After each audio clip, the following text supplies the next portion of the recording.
Ностите на Средното градежно училиште, познато како ГУЦ, Здравко Цветковски, со мене во студиото е професорката Виолета Златевска. Добро утро. Добро утро. Официјално ви благодарам за овој подарок што го добивме. Еве македонската радио телевизија изработена во службен размер од ученици од 4-та година, архитектонски техничар. Ние ви ветивме затоа што вие бевте гости на нашиот отворен ден. Така што ветивме дека ќе ви ја поклониме и ви ја поклонуваме. Денеска користиме оваа можност да уживате во незината убавина и во секоја чест. Какви вредни раце. Многу. И да, како е направена? Со картон. Неверојатно. Да, со многу труд, со многу вложување, со многу мака да кажам, значи очигледно дека е пипава работа. Да, се гледа дека е картон, да, само веројатно материјалот е подебел, така? Да, апсолутно, за макети, специјално наменет за макети, во соодветен размер, значи за да одговара со сите, значи предизвик е да се направи макета на македонската телевизија со оглед на незината структура. Да. Сложена и совршена структура. Благодарам. Зошто, кога вака покажавме што се учениците успеале да направат, еве сите оние кои што гледаат и се воодушевија од ова дело, зошто сите кои што завршуваат деветолетка сега и се уште немаат одлучено каде да се запишат во средно училиште, зошто да се запишат во ГУЦ Здравко Цветковски? Па вака би кажала, не верувам дека се уште немаат одлучено, затоа што да уписите... Има, верувајте, има и така. Може би некој ќе се предумисли, да кажем, откако ќе го види сите ова и откако ќе го завршиме разговорот. Зошто? Затоа што ние сме едно од најстарите градежни училишта на територија на нашата држава. Некој од струките кои што ги има во нашето училиште ги има само во нашето училиште. Затоа што навистина образуваме кадри кои што по завршување на средното образование стекнуваат компетенции и вештини да можат веднаш да се вработат во градежниот сектор. Со тоа што ако не би го продолжиле високото образование, зборуваме, затоа што имаме побарувања од самите фирми и компании, затоа што нудиме квалитетно образование, нудиме забава, значи нудиме тимска работа, кај нас никогаш не е досадно, верувајте. Значи секогаш има на што да се работи, има наставни активности. И друго, значи едноставно имаме пријателски однос со самите ученици, верувајте, за да се изработи, значи на ваква макета вие не можете да се поставите кон ученикот како нели таа комуникација професор ученик, за оваа креативност да произлезе, за да може ученикот да се чувствува комотно, за да може ова да се направи и многу други макети кои што ги имаме направено. Значи, мора да има коректен однос помеѓу самиот професор и самиот ученик. Се забележува, тоа е љубов на децата кон идната професија, да, веќе е развиена. Станува збор за дефицитарните струки на пазарот на труд.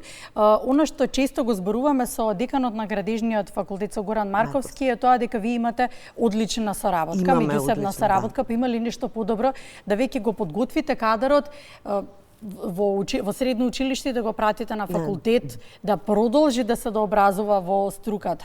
Значи, ние како дефицитарни струки кај нас ги смитаме градежен и геодетски техничар. Добро. Додека за другите две струки, архитектонски техничар и дизајнер за внатрешна архитектура, техничар дизајнер за внатрешна архитектура, значи има голем интерес, дури се отвараат и по 3 паралелки во зависност од уписите кои што ни следуваат. Додека градежниот и геодетскиот техничар се смитаат за машки професии, типично машки професии, не знам зошто. Владе, јас сум дипломиран градежен инженер, значи воопшто не е дека тоа е машка професија. Значи со години веќе почнаа, веќе 5-6-7 години наназад да почнуваат и девојчиња да се интересираат за тие струки. И апсолутно ги оправдувам и ги поддржувам затоа што во денешно време, значи во 21 век, не постојат машко-женски професии. Особено на тема професија. Особено на тема професија, затоа што мислам дека дури и женската популација потемелно ги работи, ги пресметува работите, значи дали се работи за терен, попрецизно, да. Како секоја или да, добро, се разбравме ние, жените, да. Со однос на градежниот факултет имавме една убава соработка во септември минатата година, тоа се викаше 11 нобуки од градежната дејност. Со тоа што наши ученици освоива, значи првите 3 места ги освоја, со тоа што градежниот факултет им овозможи стипендии, на сите тројца ученици, ги поздравувам нормално, за првата година на образование, да. Да. Одлично.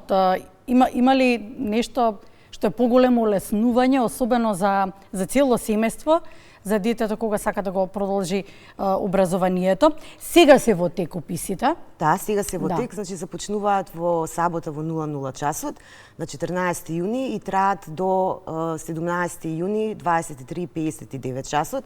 Се затвара значи системот, електронски нели се пријавуваат.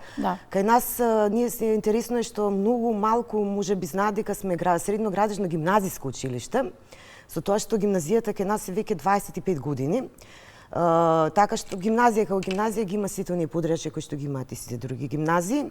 Додека од стручното образование ги имаме значи 4 годишните профили: градежен техничар, геодетски техничар, архитектонски техничар и техничар за внатрешна архитектура. И за оние ученици кои што сакаат навистина само да работат, без да вложуваат многу труд, да кажеме, во учење, имаме 2 смера кои што се со 3 годишно образование со можност за продолжување како редовен или вонреден ученик во смерот градежен техничар. Со тоа се здобиваат со 2 дипломи. Тоа се профилите монтер за сува градба. Претпоставувам дека публика, гледачите знаат.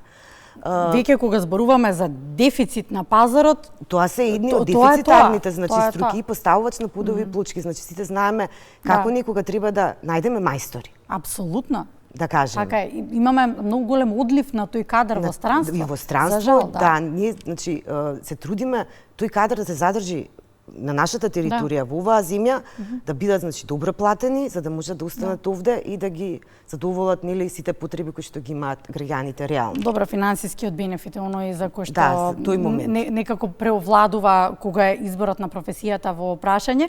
Ќе се навратам на години наназад, мое време пред 20 години, кога се запишува во средно, тогаш ги носевме лично документите. Да, се носат и сега по завршување на електронското пријавување на 18-19 јуни и на 1 јули. Добро, тоа е веќе вториот уписен. Да ве прашам, тука имате можност да ги видите вашите идни ученици и да седнете и да поразговарате малку со нив повеќе, затоа што една неизвестност и страв кога се напушта основното образование и кога се оди во средно, сето тоа е нормално, тоа е нормален процес во развојот, така што верувам дека ќе имате она непосредна комуникација. Имаме веќе доаѓаат и самите ученици со родители да се запознаат значи со училиштето, со можностите кои што ги нуди училиштето нормално. Значи веќе пред уписите за да знаат што би ги очекувало понатаму, ако не се сигурни. Да, сакаме да се запишеме ние во ГУ Здравко Цвитковски, но не знаеме кој смер да се запишеме. Дали може да ни објасните нешто повеќе? Апсолутно дека можеме нормално. Да ги насочите, да ги насочиме, па да се изберат каде би можеле да се, каде би сакале да се запишат. Добро, периодот кој што ви следува е навистина напорен. Да, напорен период и период кој што е турбулентен, но се разбира сето тоа за убаво, за добро. Нови генерации подготвувате, што би им посакале на новите генерации? Новите генерации најпрвен би им посакала значи многу среќа да се запишат таму каде што сакаат. Дали тоа ќе биде нашето училиште или некој друго училиште, сега во моментов тоа и не е важно. Да учат, значи, но и да се забавуваат на некој начин, не е само учењето, значи се во животот. Многу среќа и да успеат понатаму во текот на нивното средно образование. Јас посакувам само да имаат отворен пат, вие сте тука професорите за да ги насочите. Да, така е. Ви благодарам. Благодарам многу за поканата. Да, што бивте заедно со нас и за овој прекрасен подарок кој што го добивме. Голем поздрав до учениците кои што го изработија. Ви благодариме. Да. Благодарам.